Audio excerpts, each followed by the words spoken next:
What is going on, everybody? Welcome back to the show. Hope everybody had a nice bye week, nice stress-free college football weekend last weekend. I know I did. Great lineup. You had Oregon knocking off Ohio State. You had a really good one out in Southern Cal between them and Penn State. You had a nice lineup of games to enjoy last Saturday, but back at it this week. And it's not going to be a very long show. I don't have any guests today. It's just me and you guys. Talking about our upcoming opponent, and I'm going to get right to the point. I think this is our toughest opponent to date. And I think it will be our toughest opponent remaining on the schedule for many reasons. Number one being they're a big play offense. And they have a very experienced quarterback in Tyler Shuck going into his 7th year now. You got definitely some weapons on the offensive side that can hurt us. So we'll go into that. But as I usually hear every week, a lot of Cane fans are very confident. A lot of them are predicting a win, as am I. Some are predicting a blowout victory. And look, certainly we can do that. But let's dive into it a little bit more and see if we can rationalize our way to a blowout. But because I really feel like this is going to be a tough game. I don't think it's going to be a nail biter like the last 2 weeks. I don't think we're going to find ourselves in a hole like we did the last 2 weeks. If we do, I think we're screwed because I don't think we'd be able to come back against a team like that. Certainly not at their house in front of that sold-out crowd. And I just think doing it 3 weeks in a row is going to be way too tough. Playing like that to start a game will come back to bite us. So they need to stop that. No, I am not going to the game, unfortunately. I'll be watching it here in Miami. I will not be traveling for that. And people have lost faith in our defense. I mean, you can't really blame them, but I'll give you a few reasons as to why I think they will turn things around this week in particular. There are definitely some things in our favor this week, some things working against us. I'll start with the positives. So, first of all, we get Jalen Rivers back. I cannot begin to tell you guys how massive that is. We get Jalen Rivers back, our future NFL left tackle, covering Cam Ward's blind side. We get him back. He's essential, not just in the pass game, but in the run game as well. I think him just being there opens things up a little bit more. We can dig into the playbook a little bit more. We can show teams looks that we haven't shown anybody. Because remember, he hasn't played since the Florida game. So that'll really give us a chance to open things up offensively. I know in the trenches, Louisville's not great, which I think is something we could take advantage of. That was something we could take advantage of the last 2 opponents as well. I mean, Virginia Tech has a really good D-line, and that showed in that game. But I really feel like if we just make a few adjustments on defense, our front 4 can really get after Tyler Shuck. But that's the problem. You got a couple issues on defense. I'll start with the coaching aspect. It's the scheme. I don't like this. I don't always like the scheme that we're running on defense. It's a little overly aggressive at times. It's as far as, playing a lot of man-to-man and all that stuff. I'd like to see us mix it up a little bit more. And if you're going to blitz, send a heavy blitz, disguise it a little bit better. But they're definitely getting the ball out quick and tailoring their offense to basically neutralize the threat of our D-line, getting the ball out quickly. That's why offensively, it's going to be hard. It's going to be imperative for us to get off to a quick start. You get out to a 10-0 lead, 14-0 lead, that all of a sudden changes Louisville's play calling. So that's going to be big. Another big thing this will keep Louisville's offense off the field, obviously, not just us playing better defense in general, but us controlling the clock. Last week, you saw Miami run the ball much better to start the game. I know that was a criticism that a lot of fans had. We didn't really open it up much in the run game. Last week we did. You saw some more guys pulling, and you saw some, different blocking schemes, and we opened up huge holes. That first touchdown that we scored on Cal, I mean, we marched right down the field and made it look easy. Unfortunately, we had a calamity of errors to follow and found ourselves in a 25-point deficit that we couldn't really run the ball much anymore. But if we can keep the offensive mistakes to a minimum and not just give them massive chunk plays, then we can be able to control the clock for that first half, and then in the second half, physically, they'll just have nothing left. But yes, I agree, Tony. Yeah, Rivers just being there will definitely help. Lemon Management says zone on defense and throw in man two. Good evening, John. Love the show as always. Appreciate it, man. Thank you. Yeah, definitely throw in more zone. I really feel like Guidry's putting a lot of pressure on our back end, putting guys on an island, which you can get away with that when you have, just first round studs across the board, and we're not quite there yet. Definitely not in the secondary, and definitely not when you have Damari Brown out. If you have Damari Brown in, if he's healthy, different story, because that's one side of the field locked down automatically, and you have a little more faith back there. But I just feel like you got to go a little bit more zone and avoid those bad matchups that they keep putting us in. You now have 3 weeks worth of tape that during the bye week you could have gone back to look at and say, okay, where do we keep getting gashed? Oh, there we go. Oh, we can fix that. Oh, let's patch that up. And hopefully they fix enough that we can go in and get that win. I don't know if they'll make enough. Scratch that. I think they will make some adjustments for sure. They've shown in other areas that they're willing to do so. And Guidry makes good in-game adjustments. So we'll see how he uses this bye week to go into this game, because if we just make a couple small changes, take a little pressure off that secondary, and if the secondary can just communicate a little bit better and not play hero ball and just play the scheme, do your job according to what the play call was, that right there would be huge. If they can do those two things, you could have at least a 2-touchdown victory, maybe 3.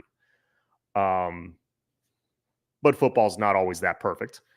But there's other things to address also on offense. But I think those two things, it's a little bit personnel related and a little bit coaching related. I think they will do enough, though.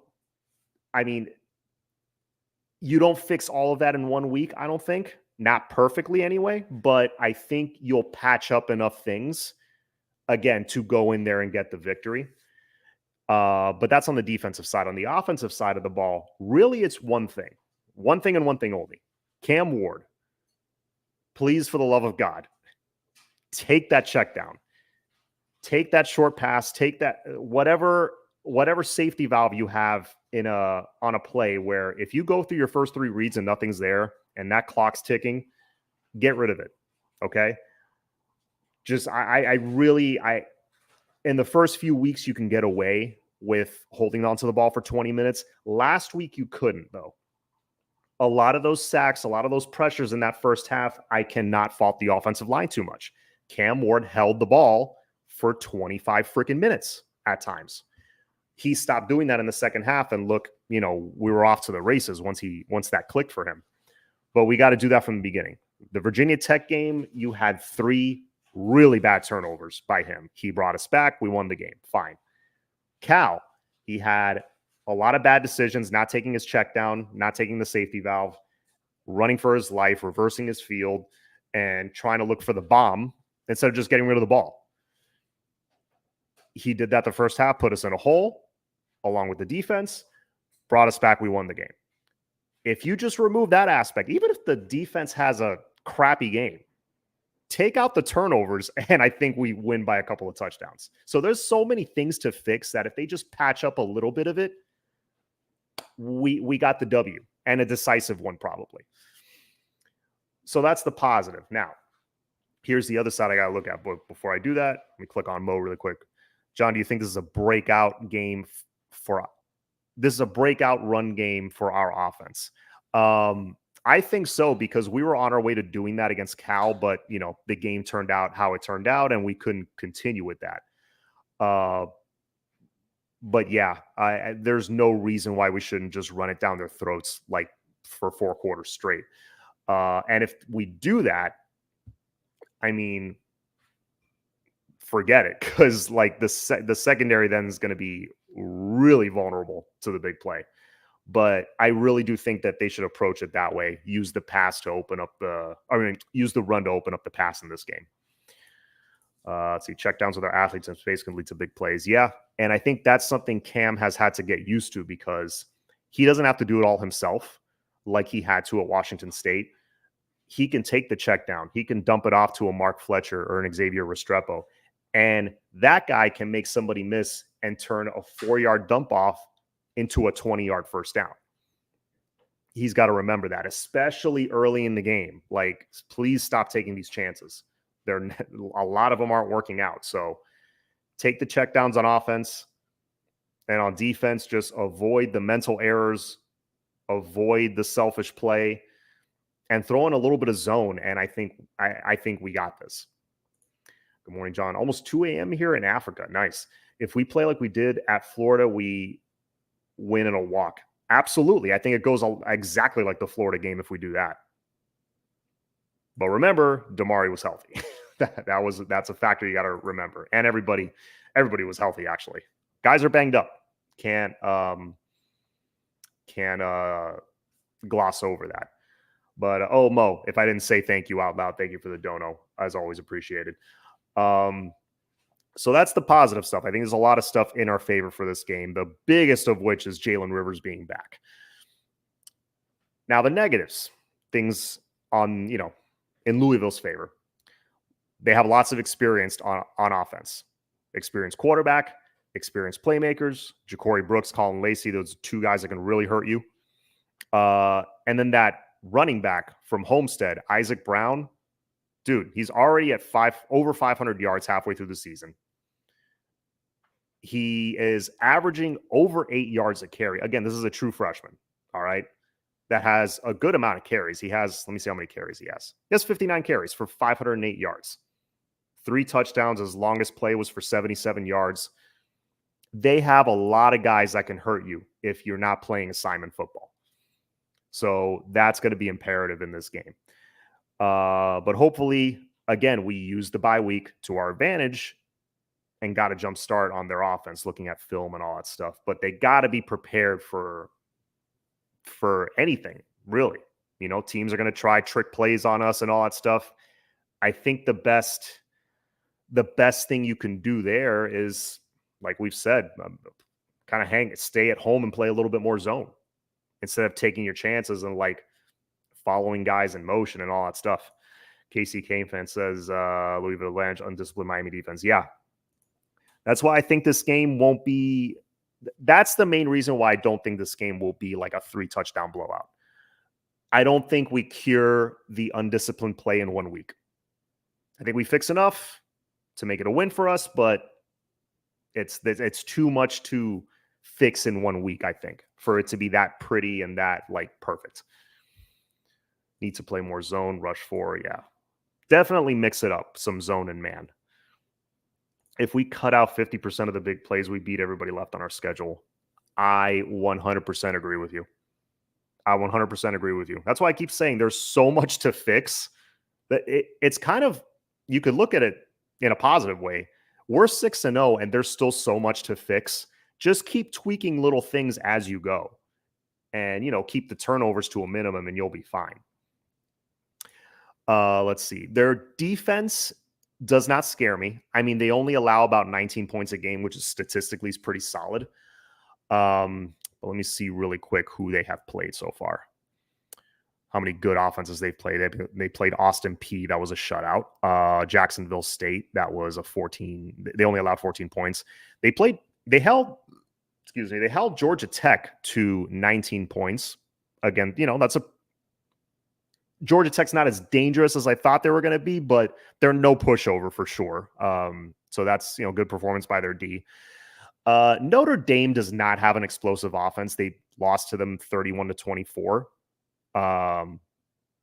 So, Not the best offense in the world, but I remember that being a rainy game, and they allowed 31 to them.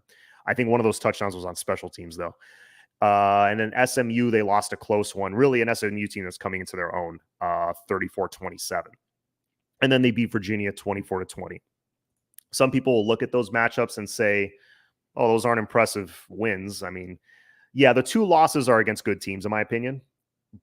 Are the wins impressive? I mean, not really, but you know how it is. Everybody circles the Miami game on their schedule. We will get their A game. Make no mistake. Jeff Brom will have his best plays ready to go. And that's another thing working against us. Jeff Brom, he out-schemed Guidry last year. You could look at that one of two ways. You can say, oh, well, he got Guidry's number, or you can say Lance Guidry, has something to look at now, and he can make corrections based off that. So you can look at that one of two ways. Guidry, one thing I will give him credit for, and he's shown it this year, he's great at adjustments. Hopefully that applies here. Sorry if I'm late, but if we play zone, we should be okay. Yeah. No, I know that's a popular opinion right now, and I agree with it 100%. More zone, please. Simplifies things, and it prevents the threat of a big play off of like a trick play. If they try like a double reverse, flip it back to the quarterback and throw it down the field, if you stay at home, you're fine. That's just one example. If you try a flea flicker, if you stay at home, hey, you don't get fooled. Norman, thank you for the dono as always. Appreciate the support. Hope everything comes together going forward. That's what we're all hoping for. Louisville has a terrible red zone offense. That's good to know. Yeah, and I mean that makes sense because they are a big play offense. Like the majority of their points come on big plays. So yeah, if you kind of force them to take checkdowns and like have to march it down the field and, have 12 to 14 play drives, that's not their style. It decreases the margin for error because the chances of like there being a fumble or a drop pass or a missed block on one of those plays is higher because you have to execute correctly 14, 15 times on one drive. So that's advantage to the defense. I think we're capable of doing that because we can run it down your throat. They're not as capable of that. Any team that's tried to run straight up on us, they haven't had as much success. It's more on the outside. So, yeah, if we could just stay at home and play assignment football, force them to take the stuff, the dink and dunks in front of them, I think that's a huge advantage for us. And for them to do that multiple drives and just come up empty or just come up with a field goal, and then we step on the field and hit them with a 6 or 7 play drive and get a touchdown, that's backbreaking for them. I think eye discipline of our linebackers needs work. Yeah, linebackers and secondary for sure. Need to start fast. SMU only lost against undefeated BYU. Yeah, that BYU loss is starting to look pretty good right now for SMU. No, SMU's no joke. Like I said, they're a team coming into their own right now. They're really settling into that Rhett Lashley offense. That new quarterback's come in. And I mean, he looked bad in that first appearance. He came in halfway through the game for Preston Stone, but since then, he's looked great. So, good for them. But anyway, my whole point to that was Louisville's a lot better than they've shown, I think. Louisville's a lot better than their record shows. They're very underrated. I think this is a dangerous team we're playing on Saturday. But again, I think all those things, Robbie, I'm going to get to that in 1 second. All those things that we can adjust will, it'll be an opportunity for us to go in and improve. Again, just fix a few of those things, and that'll go a long way. But Robbie, yes, thank you for bringing that up. I was going to talk about that. That's one other thing that gives me hope in this game. That gives me some confidence. That players only meeting to me spoke volumes. Usually I don't pay attention to things like this. Usually I find them trivial, especially if a team is struggling. I mean, I don't think we're struggling. We're 6-0. But when a team is undefeated halfway through the season, And, the whole college football world's talking about you. We're in everybody's mouths again, like we always are. And, you're going into your bye week to kind of, where a lot of teams just kind of kick their feet up and relax and use it as a break, maybe take a little trip. Not our team. This is like, if this isn't proof that the culture's changed, I don't know what is. I don't know what else to tell you. But they had a closed door players only meeting during a week off while undefeated to basically call each other out and say, hey, we have not played our best football yet. And, we demand better from you guys and ourselves. So I saw that and heard that, and I was like, wow, that speaks volumes of the leadership on this team. That it wasn't a coach-led thing. This was all the players just, basically holding each other accountable. And that's what winning teams do. So to see that, I mean, that was massive. That was music to my ears. And to see a team that's undefeated do that on their week off is even bigger. So that tells me that they are definitely working on some things. And, hopefully we won't see too many mental errors in the next game. Hopefully we won't see any unselfish play. And we go get that W, which, I mean, look, I'll take any win. Again, this is a tough team. Make no mistake. Don't think this is, FAMU or anybody that we played early in the season. Yes, Louisville has struggled a bit at times, but this is still the tough team that I think we all thought going into the season. That hasn't changed for me. Go Canes. I hope our secondary is better. I hope our defense is better. Secondary got a lockdown. Louisville has good wide receivers. Yes, they do, especially Ja'Cory Brooks. That dude is starting to look like the guy I thought he was coming out of high school. Okay. Glad you brought it up, KC Kane fan. So now for my score prediction. This was my score prediction on Sunday.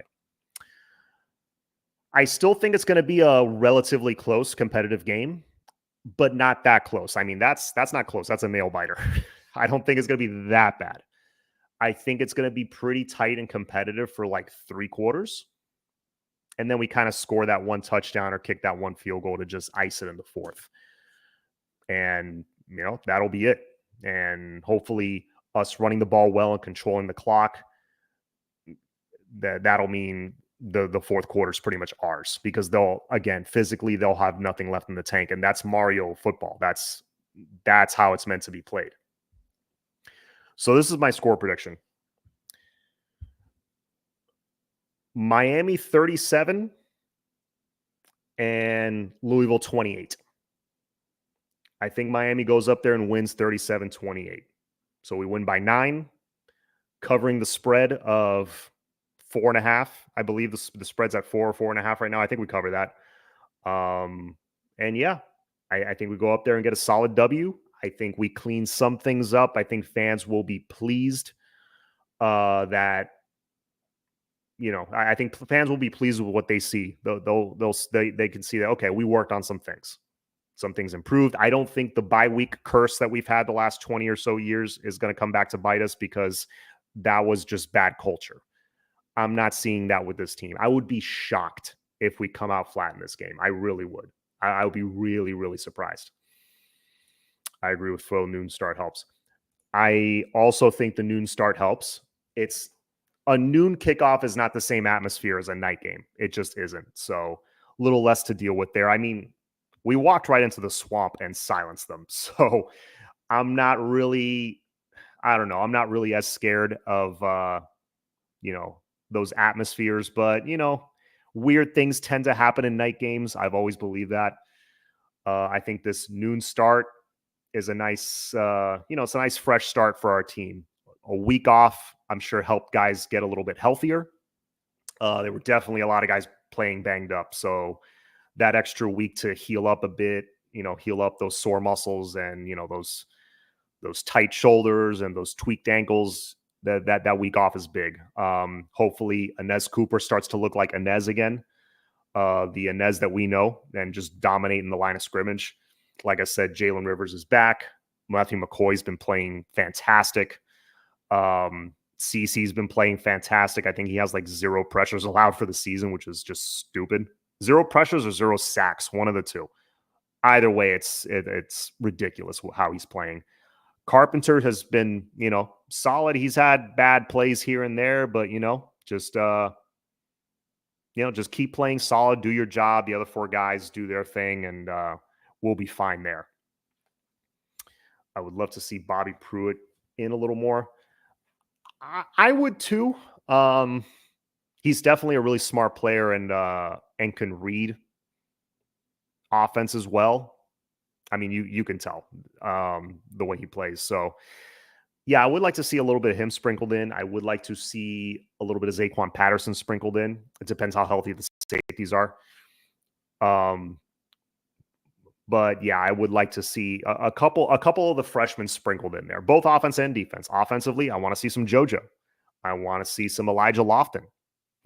I know he's a little beat up from that big hit he took against Cal, but he's a matchup nightmare, especially in the red zone. I mean, good luck covering that guy. Oh, and also as a blocker, he's fantastic. Give me some Ray jet sweeps. Yeah, I would like to see that as well.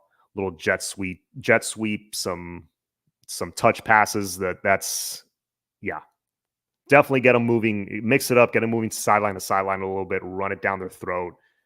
Hit them with some quick slants, all that stuff. I think we'll mix it up well. Because I don't think we're going to have the disastrous unraveling we had in the Cal game. I mean, I've been watching Canes football my entire life, mostly for the past 25 years, since like 99, 2000. And I can count on like 3 or 4 fingers how many times I've seen a game just unravel the way it did against Cal. I don't see that happening again, and therefore I see us controlling the clock a little bit more deeper into the game with our running game.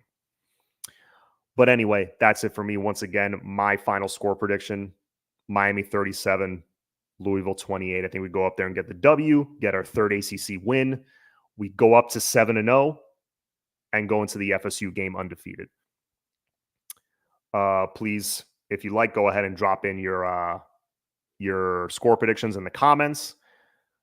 Please like and subscribe. Share the video with fellow Cane fans. And as always, it's all about the U. Go Canes.